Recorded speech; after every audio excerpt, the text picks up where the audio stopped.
It is Wednesday. It is the 12th of February. I'm Monita Rajpal. This is CNN News Center, live from Hong Kong. Our top stories today.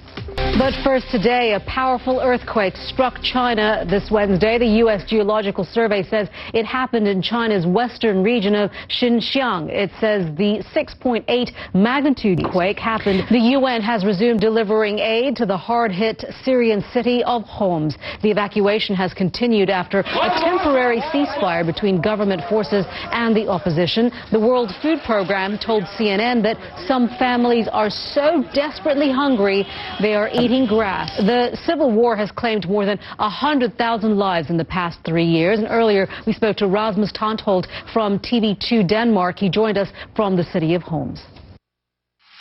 What we saw from here was that aid was being loaded onto trucks and about... Rasmus Tantholdt there from TV2 Denmark reporting to us there live from Homs. Well, here are some of the other stories that we are following at CNN News Center. For the first time in 7 years, North and South Korea are holding high-level talks. There is no official agenda for the meeting, but next week's planned reunion of families separated by the Korean War is likely to be discussed. Pyongyang threatened to back out of the agreement if South Korean forces participate in military exercises with the United States later this month.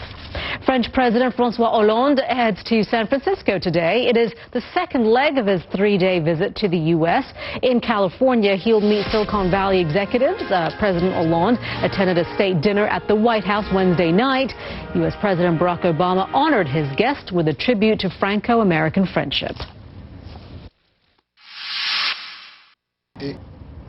The U.S. House of Representatives has narrowly voted to allow the government to borrow enough money to pay its bills for the next year. The issue now goes to the Senate, where conservative Republican Ted Cruz is threatening to block the measure, despite objections by party leaders. He says Republicans should hold out for, quote, meaningful spending cuts before allowing a debt increase. Australian police have found drugs worth more than $160 million hidden in a shipment of kayaks from China. Customs officers discovered the methamphetamine concealed in watertight areas inside the kayaks. 5 people have been arrested, including 4 from Taiwan and 1 Australian. Canada says it is scrapping an investor visa scheme that was attracting many wealthy Chinese to permanently move to the country. The program has been in place for decades, but the Canadian government now says it provides little economic benefit. Hong Kong's South China Morning Post newspaper reports 70% of a huge backlog of applications are from China. The paper says 65,000 pending applications will be returned.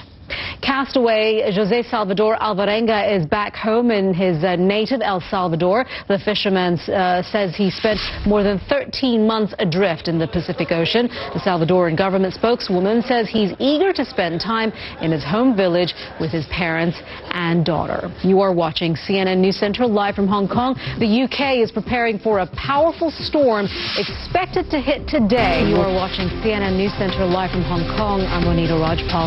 After weeks of flooding, the UK is bracing for yet another powerful storm system this Wednesday. These are aerial pictures of already flooded areas. The UK's National Weather Service says severe gales are expected to hit and winds could reach 160 kilometers an hour in northwest Wales. Joins us now from one of those communities from the flooded town of Datchet, just west of London. Jim, what are you seeing there? Actually, we're seeing a lot of water where you are. Yeah, well, Monita, I can tell you it really is a tale of two stories, because you have the water here actually receding. We've been here all morning. I'd say it's gone down about a foot. All right, it's a very difficult time indeed. Jim, thank you very much. Jim Bolden there live for us from Datchet, just west of London. Well, let's get more now on the weather system that's approaching the UK. Mari Ramos is at the World Weather Centre. And Mari, we're hearing from the Met Office they're basically telling people to be prepared. Yeah, it is, and I'm going to go and show you that in just a moment, the weather there across the UK. I want to start here in the southeastern U.S., Monita. Mari, thank you very much for that. Wet and windy weather there in the UK, also icy weather there in the southern parts of the United States. Very different story at the Winter Olympics, though. We'll have more on the weather conditions there. Plus, Shaun White, well, he misses his chance at history at Sochi. We'll have that and the rest of the latest news from the Winter Olympics when we return. We're watching CNN News. Center live from Hong Kong. Well, the first gold medal of day 6 at the Winter Olympics in Sochi has been won, but this one was just a little different. The women's downhill event ended in a tie. Judges were unable to separate Dominique Gissin of Switzerland and Slovenia's Tina Maze, so they shared the top spot. For more on today's events, let's take you to Sochi with CNN's Rachel Nichols. Rachel, hello. Hello there. As you can see, it's warm and beautiful here. We're about 14 degrees Celsius, which is lovely for the spectators. As you can see, I'm not even wearing a coat. Wedding day jitters, well, they can happen to anyone. It is a big day with a big crowd and a very big commitment, but happy couples in South Korea weren't going to let any of that get in the way when 2,500 of them all got married together. CNN's Paula Hancock was there. 하나, 둘, 셋. 1, 2, 3. And before we go, for dog lovers out there, take a look at this.